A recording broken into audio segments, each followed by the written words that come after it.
Dear students, आज का topic हमारा दलीय प्रणाली के प्रकार। दलीय प्रणाली का वर्गीकरण राजनीतिक दलों के आधार पर किया जाता है। यदि किसी देश में एक ही राजनीतिक दल है तो एक दलीय प्रणाली कहलाती है। यदि वहाँ दो प्रमुख राजनीतिक दल हैं तो वह द्विदलीय प्रणाली कहलाती है। और यदि राजनीतिक दलों की संख्या 2 से अधिक है तो उसे बहुदलीय प्रणाली कहते हैं। One party system. एक दलीय प्रणाली का अभिप्राय ऐसी व्यवस्था से है जहां एक ही दल का अस्तित्व हो।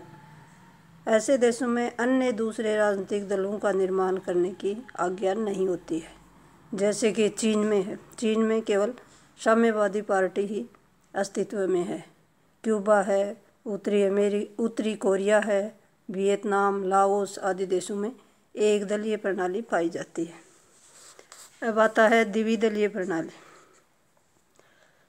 दो दलीय प्रणाली वह होती है जहां दो ही महत्वपूर्ण और प्रभावशाली राजनीतिक दल हों, परंतु इसका अर्थ ये नहीं कि उन देशों में दूसरा कोई दल ही नहीं होता। और भी राजनीतिक दल होते हैं परंतु उनका कोई विशेष महत्व नहीं होता और न ही चुनाव में वे कोई प्रभावशाली विजय प्राप्त कर सकते हैं। दो दलों में ही सत्ता का परिवर्तन होता रहता है, जैसा कि इंग्लैंड में, अमेरिका में दो दलीय प्रणाली हैं। अमेरिका में डेमोक्रेटिक पार्टी और रिपब्लिक पार्टी, और ब्रिटेन में है रूढ़िवादी पार्टी और लेबर पार्टी। यही दो प्रमुख राजनीतिक दल हैं जो सत्ता परिवर्तन इन्हीं में होता है, एक बार उसकी तो कभी उसकी। फिर आता है बहुदलीय प्रणाली। जिस देश में राजनीतिक दलों की संख्या 3 या उससे अधिक होती है तो उसे बहुदलीय प्रणाली कहा जाता है।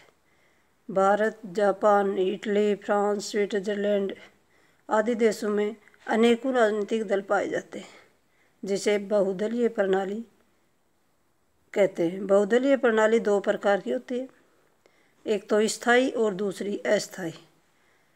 वह स्थायी है जहां बहुत से दल सत्ता के लिए संघर्ष करते हैं, परंतु वे राजनीतिक व्यवस्था को अस्थायी बनाने की सीमा तक गए बिना ही सरकार को चलाते हैं, जिसे आमतौर पर बहुदलीय प्रणाली की सबसे बड़ी बुराई कहा जाता है।